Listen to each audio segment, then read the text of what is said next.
Le temps des vacances, celui de l'insouciance, parfois de l'inconscience aussi. L'été peut être pour chacun l'occasion d'une aventure, en mer, en montagne ou sous terre. Les activités à risque attirent toujours plus de monde, des hommes, des femmes en quête de sensations fortes, ou bien tout simplement désireux de repousser leurs propres limites, de quitter un instant le monde sage qui est souvent le leur durant l'année entière. L'accident n'est souvent qu'une lointaine hypothèse, sans effet sur l'engagement d'une ascension ou sur la difficulté d'une traversée. La confiance et l'assurance tiennent en un simple principe, les secours sont efficaces et toujours présents quand on les sollicite. Nous, c'est la base de notre métier, c'est de tout faire pour pouvoir aller chercher les gens. Si c'est impossible, si la météo ne le permet pas, si les conditions de la montagne ne le permettent pas, on peut pas le faire, quoi. Et c'est pas l'argent qui va résoudre ce problème. 25 millions de touristes sur les plages, 15 millions en montagne. Et pour sauver quand il faut, où il faut, des équipes de secouristes sont sur le qui-vive 24 heures sur 24. Quelle que soit la gravité d'une situation, tout est toujours tenté pour intervenir, même si la victime a joué avec le feu. Impeccable! Même si elle a pris des risques au-delà du raisonnable. Leur inconscience, ça nécessite de faire partir un canot tout temps avec 8 membres d'équipage qui mettent leur vie en danger. Tout ça pour un monsieur qui, lui, n'a pas fait attention. L'imprévu, la malchance, les aléas climatiques sont les principaux responsables de catastrophes qui obligent bien souvent à faire appel à de moyens importants pour prêter assistance. Comment parler déjà de coups de secours, d'inconscience, alors qu'on est face à quelqu'un qui a parfaitement organisé ses sorties, qui ne prend aucun risque et qui est là, victime du vrai accident. L'engouement grandissant pour des sports extrêmes n'a pas remis en question les interventions d'urgence, ni même leur gratuité pour les particuliers. Mais pour la collectivité qui voit la facture sans cesse augmenter, se pose désormais la question du coût des secours, du prix du danger.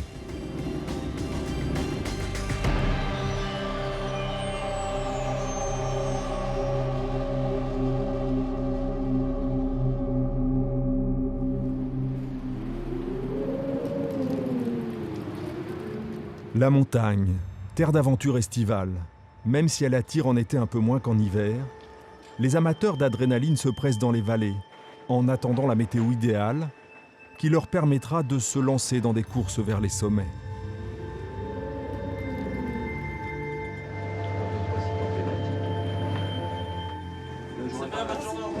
Sur les hauteurs, les cordées vont bientôt se multiplier sur des arêtes aériennes ou dans des couloirs enneigés.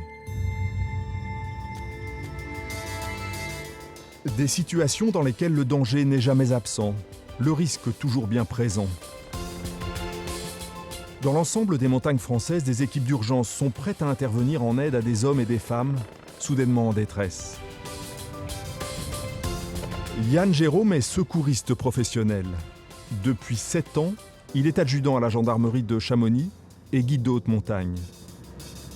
Il travaille par tous les temps, ou presque. La météo est pas terrible aujourd'hui. Donc à mon avis, vu les prévisions, il n'y aura pas trop de monde là-haut. Mais bon, on n'est jamais à l'abri d'une cordée qui s'engage par mauvais temps. Donc on peut pas dire.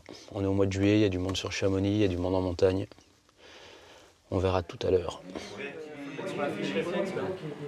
2 jours de permanence prêts à intervenir, puis un jour en équipe de réserve et de longues séances d'entraînement chaque semaine. Le rythme de l'été est soutenu. De toute façon, ça, il faut qu'on se le mette au service. Vacances interdites pour ceux qui travaillent dans le massif du Mont Blanc, sous la direction du commandant Jean-Baptiste Estachi. À côté des interventions elles-mêmes, il faut prendre le pouls de la montagne, apprécier l'affluence dans les hauteurs pour mieux adapter le nombre d'équipes qui doivent être mises en alerte. Globalement, l'activité du secours en montagne, elle est directement liée à la fréquentation. C'est-à-dire que les endroits où on intervient le plus ne sont pas forcément les endroits intrinsèquement les plus dangereux, mais ce sont les endroits où il y a le plus de monde. Pour nous, juillet et août représentent quasiment la moitié de l'activité réalisée sur l'année. On a énormément de monde dans toutes les disciplines, à peu près dans tous les coins de la montagne. Chaque jour, plus de 200 alpinistes se lancent vers le toit de l'Europe, une des voies les plus empruntées. une de celles qui compte aussi le plus grand nombre d'accidents. Chaque année, une cinquantaine de personnes trouvent la mort ici malgré les interventions des secouristes.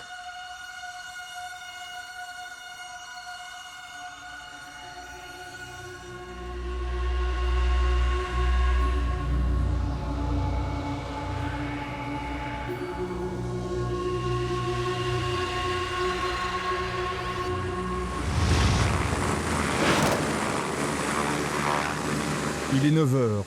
La journée débute par un appel d'urgence.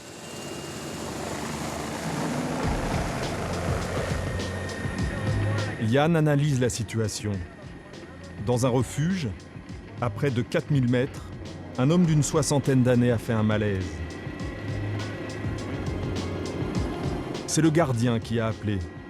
Il n'y a pas de temps à perdre. Maux de tête, vomissements, accélération du rythme cardiaque, les symptômes sont classiques, le mal aigu des montagnes. Une seule solution, il faut ramener le malade dans la vallée pour éviter des complications. Car si l'homme reste en altitude, il risque un œdème pulmonaire ou cérébral, une paralysie ou même la mort. En moins de 10 minutes, les secours sont sur zone. Pour Yann, une routine, et pourtant l'élitreuillage reste une opération périlleuse pour le pilote, comme pour le sauveteur. Attaché au bout d'un filin d'une centaine de mètres, Yann récupère l'alpiniste et le ramène à bon port. Il sera déposé à l'hôpital le plus proche.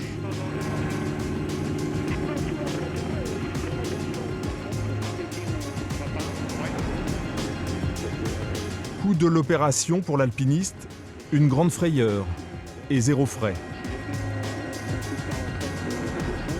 Pour la collectivité, plus de 2000 €, prenant en compte le salaire des secouristes et le vol en hélicoptère. Allez, on ferme. Tu fermes. À partir du moment où il doit arriver au bout du treuil, ils ont la banane et nous on les extrait sans trop de difficultés. Tu rentres à la DZ, ils te remercient, ils s'en vont et puis voilà. Ouais, les jeunes de chef, il y aura aussi le maître chien qui embarquera avec nous à la prochaine retraite. Le PGHM de Chamonix, le peloton de gendarmerie de haute montagne, compte une cinquantaine de secouristes, 4 médecins et autant de pilotes d'hélicoptères et de mécaniciens. 15 unités comme celle-ci opèrent un peu partout en France.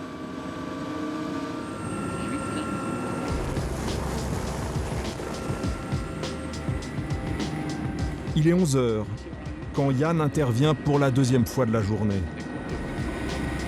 Une alpiniste imprudente a perdu la vue. C'est son guide qui a demandé de l'aide. Elle s'est brûlé la cornée, faute de lunettes de protection suffisantes. Une ophtalmie des neiges. Une erreur de débutant, mais avec de graves conséquences.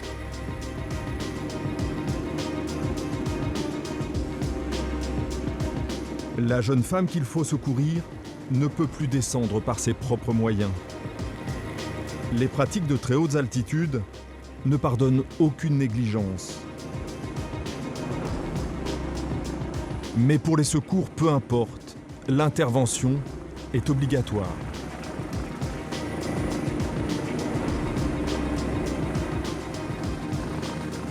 Durant les seuls mois d'été à Chamonix, le PGHM effectue près de 600 missions. Pour les collectivités locales et les municipalités, un problème de taille. Par l'impôt, elles contribuent à financer les secours et surtout elles sont tenues pour responsables de toutes les opérations d'urgence qui se déroulent sur leur territoire. Le Mont-Blanc est situé sur la commune de Saint-Gervais et le maire, Jean-Marc Pellex, est bien conscient qu'avec la fréquentation qui augmente, le massif est de plus en plus dangereux. On a affaire à des gens qui considèrent que la montagne est un produit de consommation comme un parc d'attractions. Et il faut imaginer que quand on va au Mont-Blanc, on n'y part pas à Saint-Gervais par n'importe quel endroit, on y part par un sentier qui fait 70 cm, 1 mètre. Et c'est là-dessus que passent 75% de 30 000 alpinistes pendant 3 mois. Quel que soit le nombre d'alpinistes engagés vers les sommets, quelle que soit leur expérience, leur prise de risque, le respect ou non de règles de sécurité parfois élémentaires, le secours est bien une obligation, inscrite dans la loi depuis le XVIIIe siècle. Des poursuites pénales peuvent même être engagées contre des citoyens ou des collectivités qui ne porteraient pas assistance à personne en danger, poussant ainsi les secouristes à prendre de grands risques pour intervenir. En France, un événement va changer profondément l'organisation des secours. Hiver 1956. Deux jeunes alpinistes citadins, Vincent Don et Henri, entreprennent une ascension dans le massif du Mont-Blanc. Le temps est au beau fixe, mais ils sont pris dans une tempête que personne n'avait prévue. Les secouristes de l'époque, les guides de haute montagne, refusent d'intervenir à cause de la mauvaise météo et de ce qu'ils considèrent comme une inconscience de la part de Vincent Don et Henri. Le préfet demande alors à l'armée d'intervenir, mais l'hélicoptère envoyé pour sauver les deux hommes s'écrase. Bilan, 2 blessés graves. Il faut désormais sauver les secouristes. Le drame devient un spectacle. Pendant de longs jours, des regards angoissés sont restés fixés sur les pentes du Mont Blanc. Depuis Chamonix aux Jumelles, tout le monde peut suivre la tragédie qui se déroule dans les hauteurs. Chapas et Munster, parmi les premiers, regagnaient la vallée. Adieu Vincent Don. Adieu Henri. Le spectacle macabre dure plusieurs jours. Les secouristes pourront être sauvés, mais pas Vincent Don et Henri, dont la mort restera une cicatrice. Le fait divers marque le début de la professionnalisation du secours en montagne où sont créés des pelotons de gendarmerie, mais aussi en mer. Quelques années après l'affaire Vincent Don et Henri, l'État demande à 2 petites sociétés, les Hospitaliers Bretons et la Centrale de Sauvetage, de fusionner. La SNSM, la Société Nationale de Sauvetage en Mer, est née. Plus de 5000 bénévoles interviennent 24 heures sur 24. Ils reçoivent des dons privés ou publics qui leur permettent de faire fonctionner les 240 stations installées le long du littoral. Bon, on prépare le bateau, Dédé, hein. On va retirer les panneaux, là. Philippe Pérusse a 59 ans. Il est responsable d'une station de secours en Méditerranée. On met les batteries, on ouvre les vannes. Paré à partir. Voilà. Hein. Comme ça, on prépare tout, on sera tranquille. Ouais, les vannes, elles sont... Il est bénévole, comme tous ceux qui interviennent à la SNSM. Bon, bah, tout est OK, là. Dans le privé, il est chef d'entreprise. Son métier est lié à la mer, c'est le cas pour presque tous les membres de son équipe. Il est patron d'un petit club de plongée sous-marine et vend des baptêmes aux touristes de passage. L'été est la période de pointe pour son commerce, comme pour les secours. Voilà, bah vous allez récupérer votre équipement. Philippe s'organise pour mener de front ces 2 activités. Groupe de 8.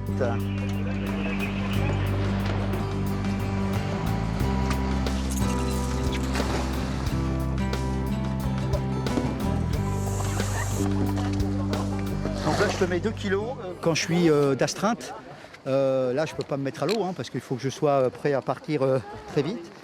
À ce moment-là, je reste sur le bateau et puis comme j'ai le 2e bateau, ça me permet de rentrer au port très vite. En 5 minutes, je suis sur le canot de sauvetage prêt à intervenir.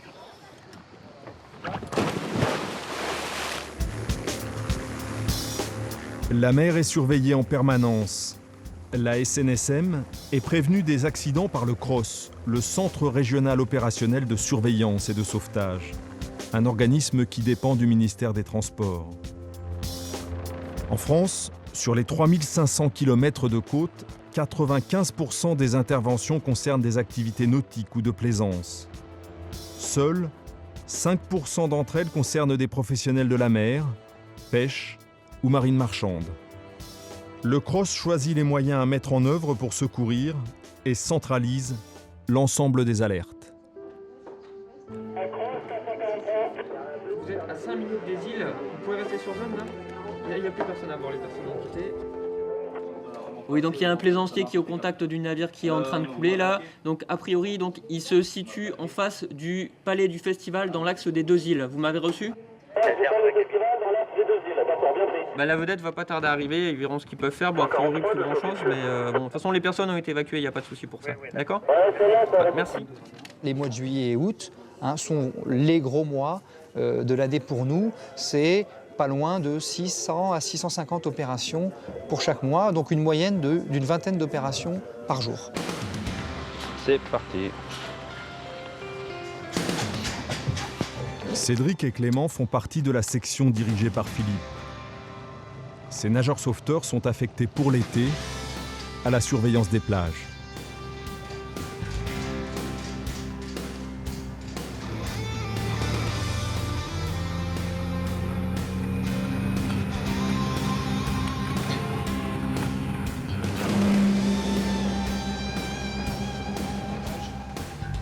Tranquille. Pour les stations balnéaires, tout manquement à la sécurité pourrait avoir de désastreuses conséquences au moment où la saison touristique bat son plein.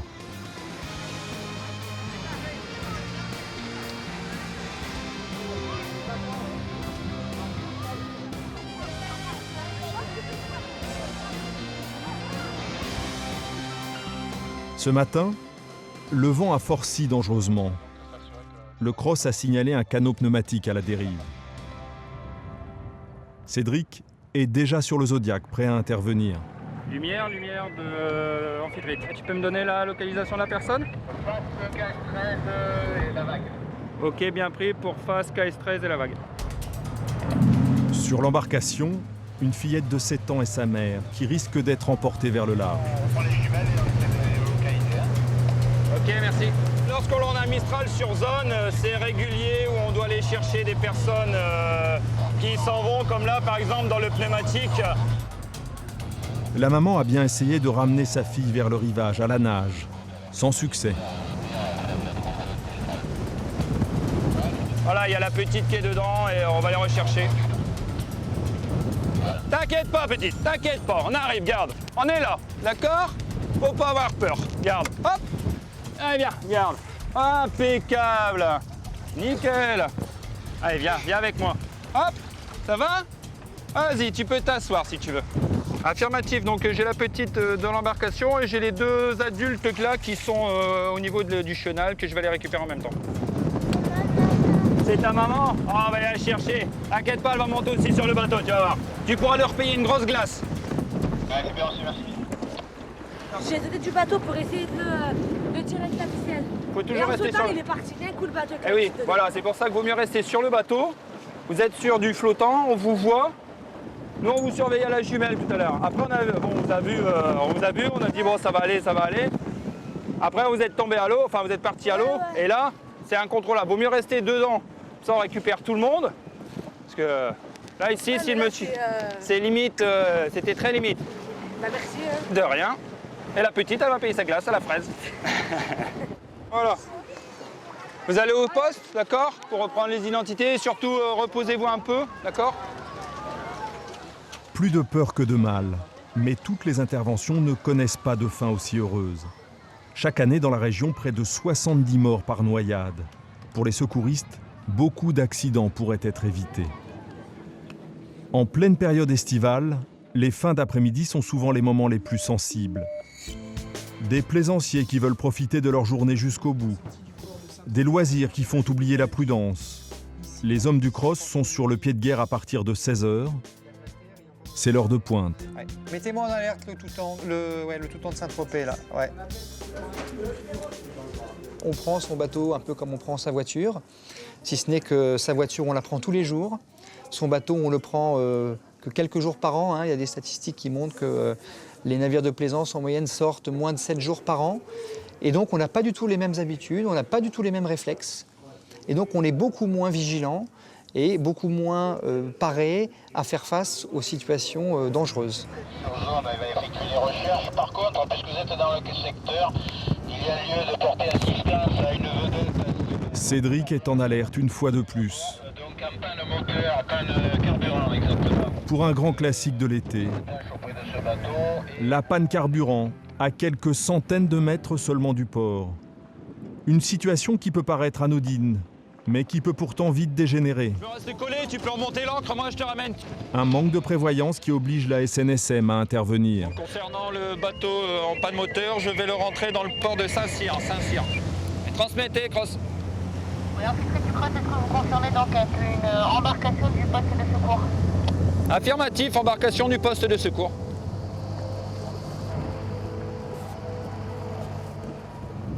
Ça donne envie d'engueuler les gens en disant mais on a autre chose à faire que vous ramener pour une panne d'essence, quoi. Surtout là qu'on utilise un moyen de secours et de sécurité de la plage, où là je suis vraiment quand même loin de ma base, quoi. T'as un bout d'amarrage là?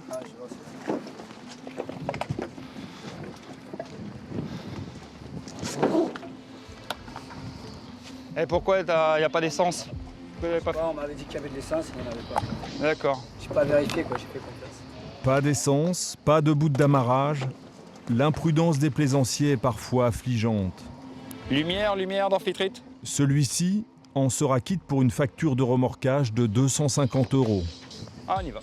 Leur inconscience, ça nécessite de faire partir un canot tout temps avec 8 membres d'équipage qui en semaine ont un travail, donc laissent leur travail, partent en courant, mettent entre guillemets leur vie en danger. Tout ça pour un monsieur qui lui n'a pas fait attention. Et pourtant la SNSM se doit d'intervenir quelles que soient les conditions, en mettant en œuvre des moyens souvent importants. Dans une station balnéaire comme La Ciotat, chaque année coûte plus de 25 000 €. On arrive sur le canot. Sur l'ensemble du littoral, cela représente 6 millions d'euros, sans compter les investissements tels que les vedettes de secours.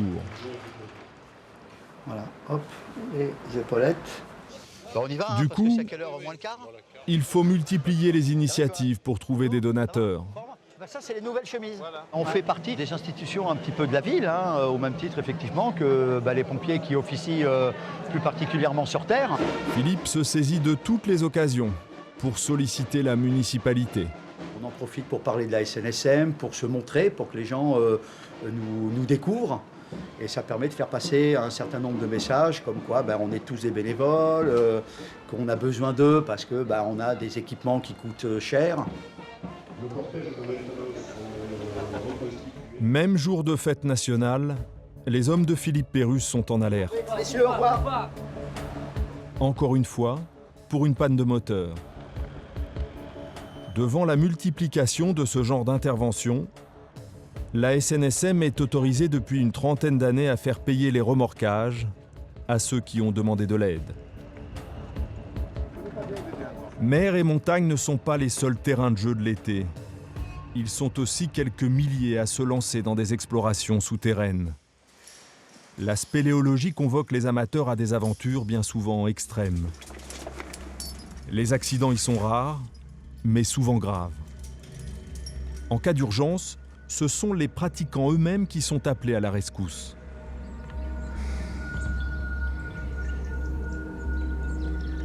Ce matin, Éric Zipper a été réveillé chez lui en Alsace. Il travaille dans l'édition, mais c'est aussi un spéléologue expérimenté. Un accident a eu lieu en Ardèche. Il n'a pas hésité un seul instant. 8 heures de voiture et il est sur place pour organiser les opérations de sauvetage. Un homme est coincé à plus de 800 mètres de l'entrée du gouffre dans lequel il s'est aventuré. Un éboulement l'empêche de revenir sur ses pas. Ça, c'est un recycleur, hein, à Luigi. Éric Zipper a envoyé une équipe de repérage à l'entrée de la grotte. Il veut essayer de trouver un passage à travers l'éboulis qui se situe à moins 50 mètres sous terre. Les premières plongées sont sans appel. Aucune possibilité d'accès pour les secours par cette voie-là. Mais le spéléologue a peut-être atteint un refuge naturel, une poche d'air qui pourrait lui servir d'abri de fortune. Il a de l'eau, il est à l'abri relatif du froid grâce à sa combinaison. Il a un sens de l'organisation aigu, on le sait très bien, vu de la manière dont il organise ses plongées en grand professionnel, un moral forcément bien trempé pour mener ça aussi. On est sûr que s'il est dans de bonnes conditions, il a su s'organiser, il sait gérer son attente et il peut tenir il peut tenir plusieurs semaines. Il n'y a quand même pas de temps à perdre. Une trentaine de spéléologues ont déjà rejoint le lieu de l'accident. La solidarité n'est pas un vain mot. Elle sert d'assurance à tous ceux qui se lancent dans les entrailles de la Terre. Mais la bonne volonté ne suffit pas. Il faut des moyens importants pour tenter un sauvetage par une autre voie d'accès. Une voie qu'il faut tout simplement creuser. La préfecture du département est prévenue. Elle a réquisitionné des engins de chantier pour le forage. En plein milieu des vignes, il faut percer un puits de 180 mètres et atteindre la Dragonnière, une rivière souterraine. Cela fait 5 jours que l'homme est coincé. Mais tous les espoirs sont encore permis et les travaux avancent plus vite que prévu. On a une chance de tomber dans un premier réseau, une première salle. De là, on va l'explorer, on va regarder toutes les directions qu'il peut y avoir. Peut-être qu'on va pouvoir retrouver quelque chose qui redescend plus bas et puis qui redescendra dans l'étage d'en dessous et qui finira aussi dans la Dragonnière. Aux secouristes se sont joints des conducteurs de travaux, des pompiers et des gendarmes. Les opérations sont coordonnées par Éric Zipper en collaboration avec le sous-préfet. Alors que les premières heures du forage laissaient présager des avancées rapides, la roche est devenue beaucoup plus dure à percer. Ce soir, jusqu'à demain et les jours suivants, on va redoubler d'efforts sur cet axe-là, mais rien ne dit que cette nuit, on ne perce pas ce bouchon. Vous continuez à chercher d'autres cheminées? En quelques heures, Celle qui est sur le sac. l'accident a basculé dans le fait divers. Le feuilleton d'une tragédie en sous-sol se décline comme un spectacle.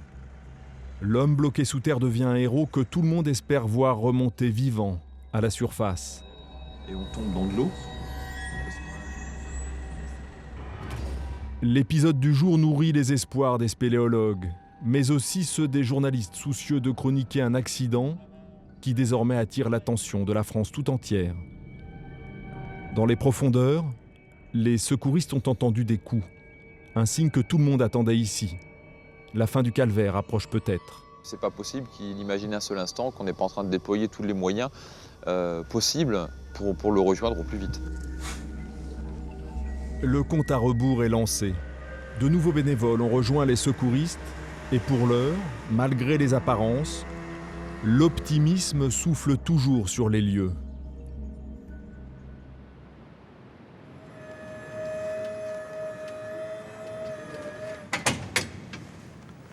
À Chamonix, Yann le gendarme est d'astreinte dans la deuxième équipe, celle qui intervient en remplacement. Il est en attente d'un ordre de mission. La journée s'annonce maussade. La météo est instable et la couverture nuageuse rend les vols délicats. Mais une urgence oblige au décollage. Un bras cassé dans un chalet isolé. À bord de l'hélicoptère, le médecin est prêt à intervenir. Presque une routine qui, d'ordinaire, ne nécessite pas la mise en route d'un hélicoptère. Mais le blessé est un enfant. On préfère prendre toutes les précautions.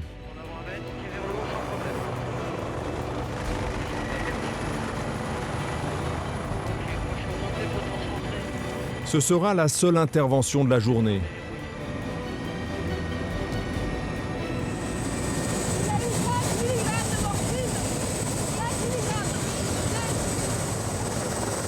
En montagne, le temps a brusquement changé et a surpris quelques alpinistes qui, cette fois, n'ont pas eu la chance d'être sauvés. 2 jeunes d'une trentaine d'années se sont perdus. À cause de la mauvaise météo, le PGHM est resté impuissant, rappelant une fois de plus que ce terrain de jeu n'est pas sans danger. La liste des victimes de l'été s'est allongée. Les approches en hélicoptère sont très compliquées. On a fait 2 tentatives qui n'ont malheureusement rien donné. La montagne ne nous a pas permis de les retrouver puis de les ramener à bon port. C'est quand même extrêmement frustrant, j'imagine, parce qu'ils sont aguerris, ils n'ont pas commis d'imprudence, vous avez fait tout ce que vous avez pu, et malheureusement, comme vous dites, c'est la montagne. Voilà, c'est très frustrant, et ça nous rappelle que en haute montagne, c'est jamais l'été. Il a fallu 2 jours au PGHM pour retrouver les corps.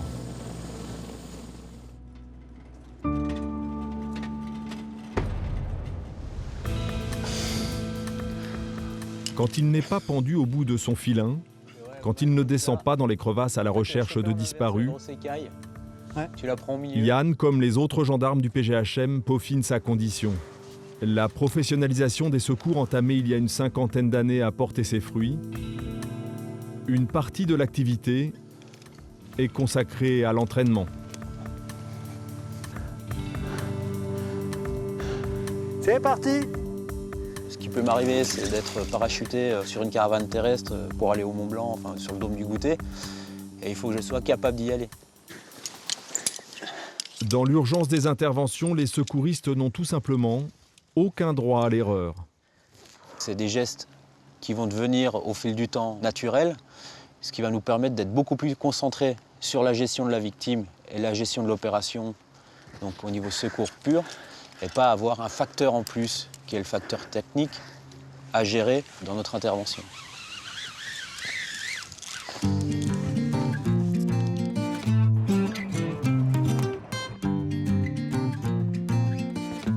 Si les randonneurs forment toujours le gros des bataillons qui arpentent les montagnes, les activités extrêmes se sont multipliées. Et les interventions les plus graves ne concernent plus systématiquement la très haute montagne. Peu importe pour des secouristes qui sont d'abord et avant tout des hommes d'action. C'est un travail où tu es toujours sur le terrain, donc t'as pas envie de rester enfermé, quoi. Après, comme on dit, on souhaite pas le malheur des gens, hein. On est là pour les secourir. Donc quand il se passe rien, c'est bien pour eux, hein. C'est difficile notre boulot parce qu'il faut savoir passer du moment où tu es détendu au moment où, d'un coup, dès que tu as l'alerte, là, ben...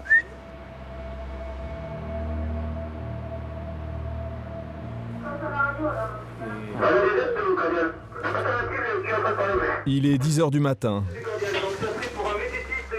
Yann n'est pas resté longtemps inactif. Ok, c'est reçu, on se prépare. Moi, je suis là. Un appel signale un grave accident de VTT au milieu des sapins sur des pistes aménagées. Un jeune garçon qui, avec un copain, jouait au casse-cou en vélo.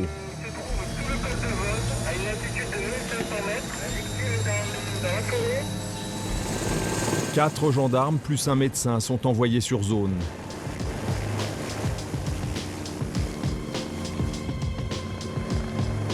Mais malgré les indications, la localisation est difficile.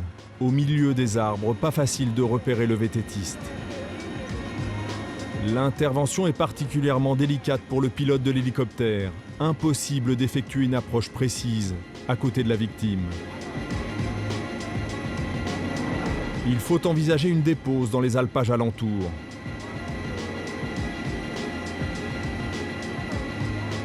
De là, les équipes vont gagner le lieu de l'accident.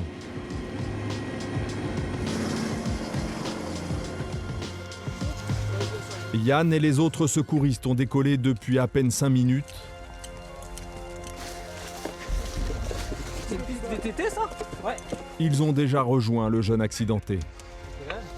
On vient juste de faire jonction avec le VTT. En fait, tu as les cotations qui sont marquées, comme les pistes de ski. Là, c'est rouge et bleu. Donc, soit il prend la bleue, c'est facile, il va là-bas. Soit il fait le jump. Et... Voilà. Pour le bilan, c'est un jeune garçon de 16 ans, VTTiste, qui a une fracture fémur gauche.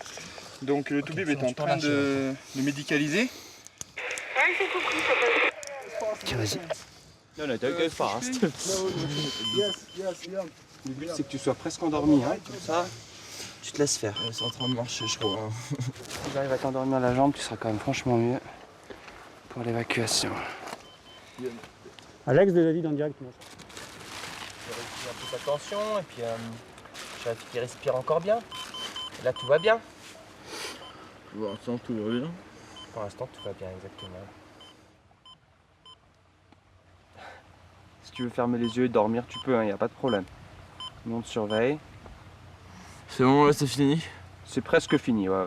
Ta mère est au courant de ce qui se passe, donc elle est rassurée. Donc on va pouvoir t'amener à l'hosto dans des bonnes conditions. Une petite opération et hop, ça repart. Enfin, c'est ce qu'on dit. Moi je vais prendre la jambe, je vais la réaligner. Mais ce que j'aimerais bien, c'est qu'on bouge pas trop ma jambe gauche. On prend les épaules, Guy. Yes. Après.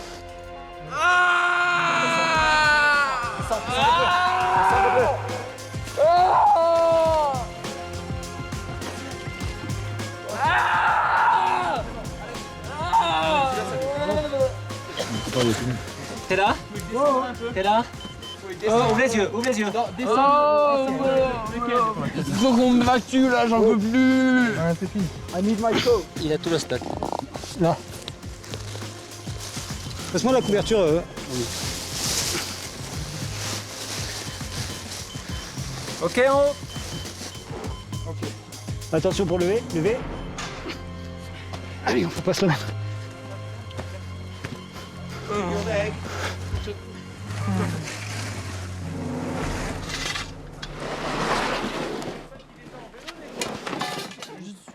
Ah, ça c'est les produits qui font effet, ne t'inquiète pas. Avec nous. Ça va être de plus en plus fréquent dans les années à venir avec les nouvelles pistes de VTT de descente qui sont en train d'installer dans toutes les stations. Ce qu'il faut prendre en compte là, c'est qu'on intervient en milieu entre guillemets moyenne montagne. Mais là, pour évacuer un fémur, c'est super urgent, donc on ne peut pas faire autrement qu'un hélicoptère. Même en 4x4, la personne elle souffre tellement. Il n'y a qu'à voir, hein, on l'a remonté sur 4 mètres là, juste en faisant quelques petites vibrations au niveau du portage. La personne elle souffre horriblement. Allez, attention pour lever, lever. Coût de l'opération pour le sauvetage, plus de 8 000 €. Encore une fois, entièrement pris en charge par la collectivité. Elle marche. Pour le particulier, aucun frais. Au moment où la montagne est devenue un espace de loisirs aux activités multiples bien plus larges que la simple pratique de l'alpinisme et attirant bien plus de monde, certains réclament que ces pratiques ne soient plus couvertes par la règle de gratuité. Tout le monde est assuré avec sa carte de crédit, avec sa banque, avec son assurance en responsabilité civile. Tout le monde a une assurance.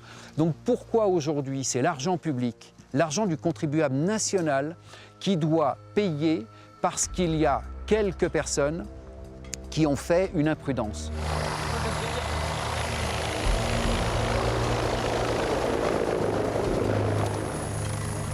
Le mode de fonctionnement préconisé par le maire de Saint-Gervais et les représentants de nombreuses petites communes qui le soutiennent existe déjà ailleurs, de l'autre côté de la frontière, en Suisse. Hélicoptères, médecins et sauveteurs y sont privés et payants pour les particuliers.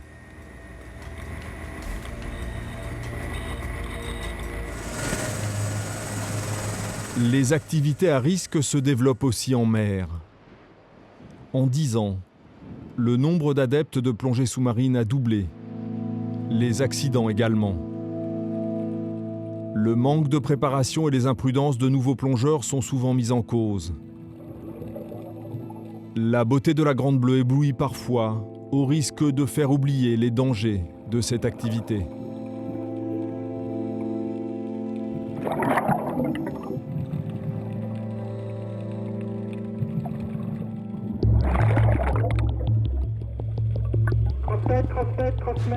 Ici Petit Jules, je vous contacte pour un... Il y a moins de 10 minutes, le CROSS a reçu un appel de détresse d'un club de plongée.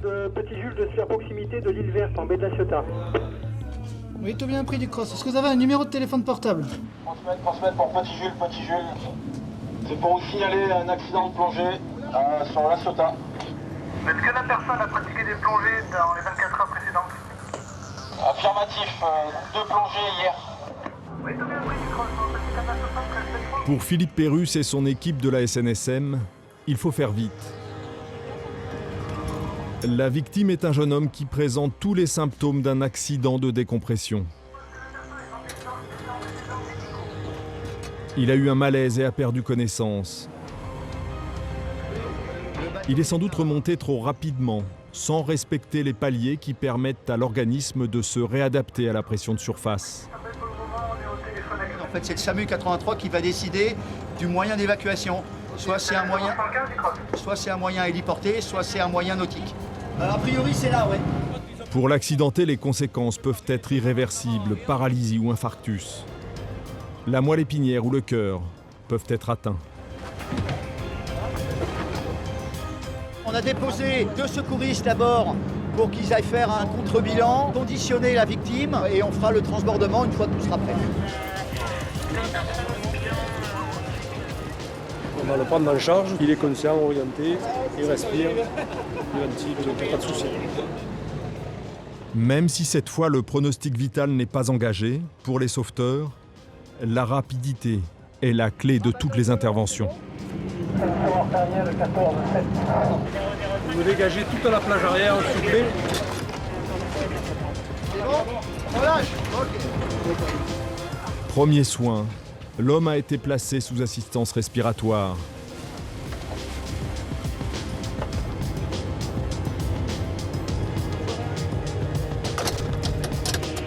Les autres plongeurs de la Palanquée sont également évacués.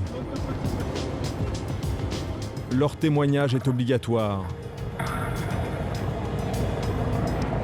Pour tout le monde aujourd'hui, les loisirs sont terminés.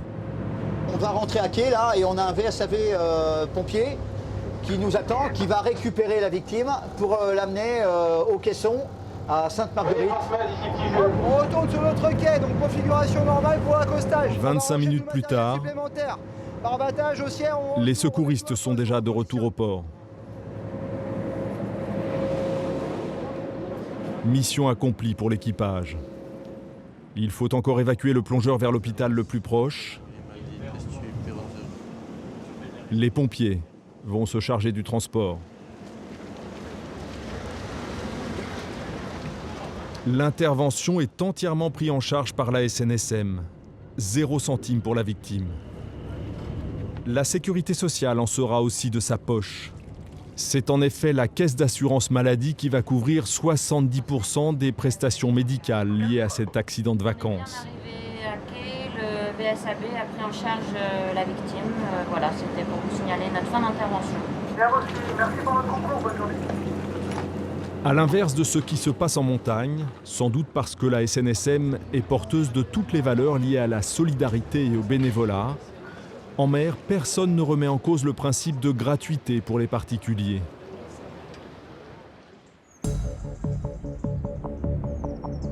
En Ardèche, les spéléologues continuent à participer au sauvetage d'un des leurs, autour d'Éric Zipper. Un dernier repérage a mis à jour une faille qui pourrait permettre de rejoindre directement l'homme coincé sous terre. Il faut intervenir à tout prix et tenter un accès par cette voie. L'accident s'est produit depuis une semaine déjà, et les espoirs reposent désormais sur les résultats de cette plongée en rivière souterraine. Action!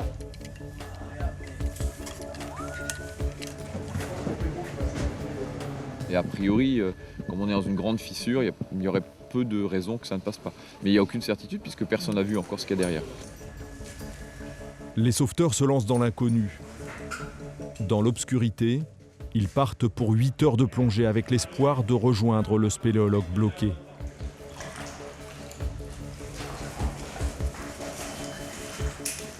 Pour l'instant, on a 2 plongeurs qui se préparent. L'espoir, c'est qu'ils arrivent à traverser, à rejoindre dans la journée Éric Establi, à nous faire savoir qu'il est en bonne santé. L'objectif, c'est pas de le remonter? Non, absolument pas. Non, l'objectif, c'est de l'atteindre. Et de toute façon, après, il va y avoir un long travail de remise en forme, de le nourrir à nouveau, des avis médicaux qui vont pouvoir par téléphone ou on ne sait pas encore par quel moyen. Il faudra des avis médicaux pour savoir quelle option on peut envisager raisonnablement sans le mettre en danger lors de son évacuation. Pour tout le monde ici, Éric Establi, l'homme bloqué sous terre, sera bientôt libéré. D'ailleurs, on lui envoie de quoi tenir et même de quoi préparer sa sortie. Alors ça va de couverture de survie pour pouvoir être au chaud, une bougie pour avoir un contact de chaleur et de lumière pour mettre à l'intérieur de la survie en forme de tente pour faire un point chaud, ce qu'on appelle. On va mettre aussi à l'intérieur de quoi s'alimenter. On va lui mettre une montre pour retrouver un espace-temps. On va lui mettre un petit mot, un message en lui expliquant ce qu'on est en train de faire, où on en est au niveau des opérations. Et puis aussi un message pour continuer à le booster au niveau du moral. Et j'ajouterais, Aïda, que les plongeurs vont aussi essayer de passer, de se faufiler au-dessus de l'éboulement. Une opération délicate pour tenter d'entrer en contact avec Éric Establi, voire même de le rejoindre et d'évaluer son état de santé. On en saura plus en fin d'après-midi. Jusqu'à présent, l'intervention se déroule bien. Cela fait 2 heures que les plongeurs explorent les entrailles de la Terre. Mais en surface, on est inquiet. Aucune nouvelle rassurante n'est encore remontée. À moins 50 mètres sous terre, il faut trouver un passage. C'est la partie la plus périlleuse du sauvetage. En surface, les travaux de forage continuent, mais ils risquent de prendre beaucoup trop de temps. Au rythme de 5 mètres par jour, il faudrait près de 3 semaines pour atteindre le spéléologue. Impossible pour lui de tenir aussi longtemps. Du coup, les résultats de la plongée sont attendus avec impatience.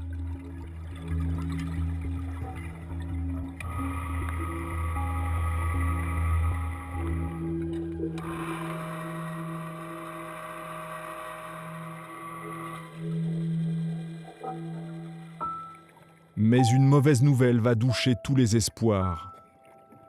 Sous l'eau, au bout du faisceau de leur torche, les sauveteurs ont aperçu un corps, noyé. Une déclaration à faire. Eric Estabi a été retrouvé noyé 70 mètres après les faits. Voilà.